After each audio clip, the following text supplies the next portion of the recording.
Joining us on a brand new Tech Interviews tonight are the creators of Full Metal Panic Abridged, Paul and Tyler. Tyler, I think I got that right. Yes, sir. All right. Just say hi to everybody out there for us. Yo, internet land. Hey, people on the tubes. So how are y'all today? Just chilling. We're good. It's raining. Not much to do today, so. Anything you guys are looking forward to later on this year? Looking forward to just getting out of high school. Yeah, that'd be nice. Great. Although it is kind of easy, so. Let's see. To get the day started off, just tell everybody a little bit about yourselves. Yeah, I'm Paul, otherwise known as Xexyzl, if you want to try to pronounce that.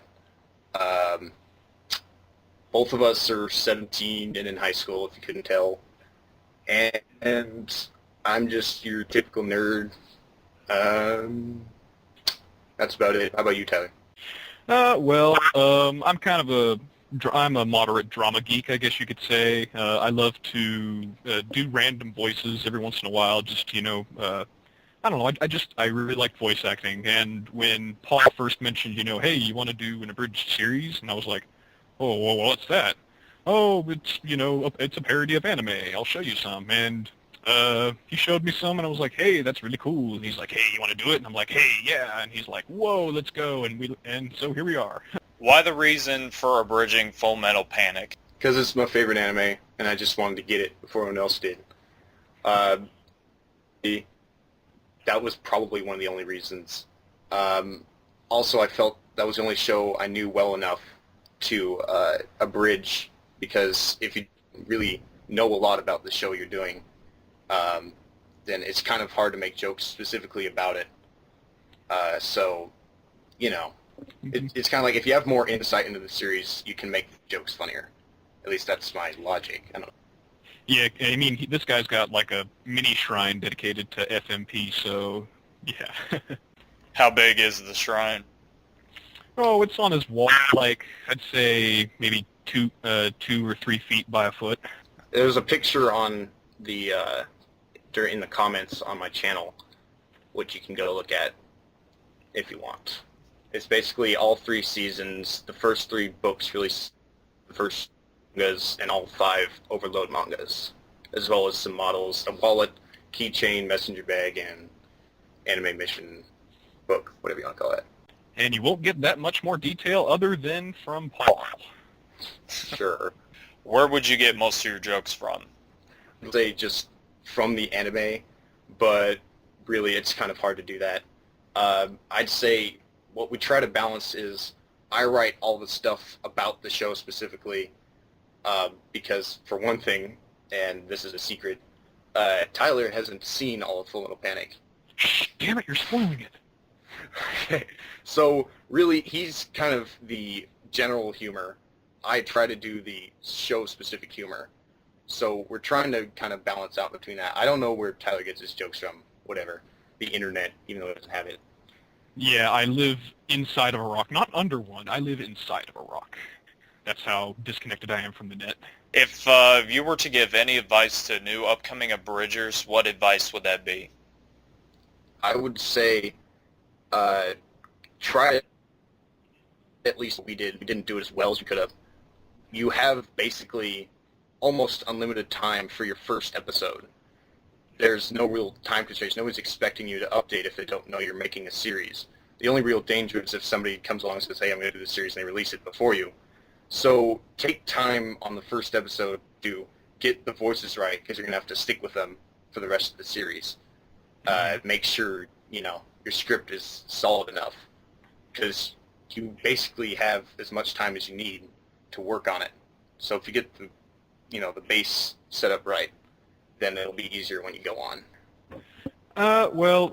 Pretty much the same thing, but make sure to recheck your jokes. Make sure you're not ripping off other people too much. I mean, you can receive influence from other people, but try not to be a blatant copy of it, I say, because, I mean, it just makes the viewers go, what? He's using the same joke from another dude.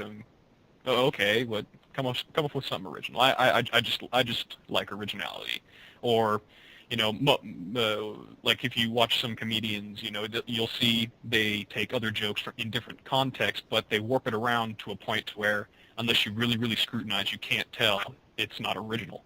See HBI2K's joke stealing video. How did you come up with your username?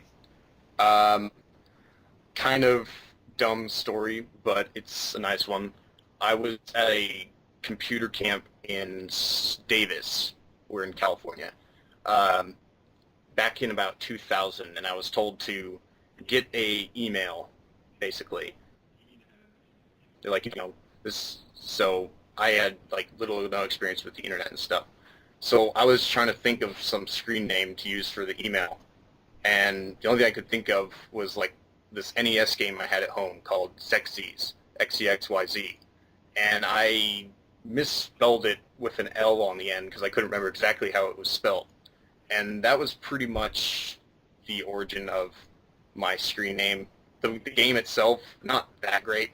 It's an alright game. You can go find it if you want. It's a Hudson game for NES. It's a side scroller. The story behind my screen name, I've been on a journey per se, searching for a whole bunch of different ones. Like I've been through like a little girl, squished banana, T-Red, Zidane. I just could never really settle on a screen name. So, you know, I guess Xillix just sounded kind of cool to me. I guess I don't know. It's got all those X's and L's in it, and it's reversible, and I don't know. If you could pick two abridgers to duke it out at anywhere in the world, who would it be and why? Problem is, we don't know a whole lot of abridgers. We know, like, the well-known ones. We haven't seen a whole lot of we're slowly getting around to watching everyone else's. But honestly, when we started this, we had no idea how big the community was. Just off the top of my head, I'd probably go with maybe HPI2K and I don't know, Kaiser Neko. They're cool guys, and I think it would be interesting. But really, there's no thought behind it. Yes, same here. I don't know a whole lot of the abridging community since Paul does most of the networking. But I'd say, I'd like to see a match between Lil Karibo and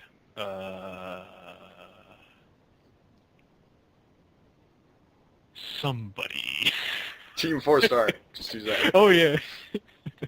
There you go. Yeah, Team 4-star. If you two could go back in time at anywhere in the world, where would you go and why? All right, I was thinking of this one, and I got an answer. It's not a great answer, but I got one.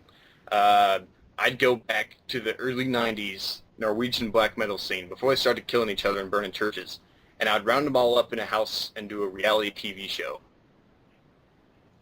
Pretty awesome, and I think I'd watch it. Me, I would simply, let's see here, walk up to George Bush and slap him. That's it. Are we talking about early Bush or late Bush? Late Bush, George Bush Jr. That'll do it for the interview. I want to thank you, Paul and Taylor, for being on. Thank you. Hey, thank you. Our pleasure. If any of you out there that want to watch Full Metal Panic Abridged, just drop on by Paul's channel at youtube.com Xexyzl, crap, I can't pronounce that name. It's tough enough for me. Anyways, yeah, just drop on by there if you want to watch new episodes that'll be coming out whenever they release them. So anyways, this is Chicken Wings along with T.A.C saying good night.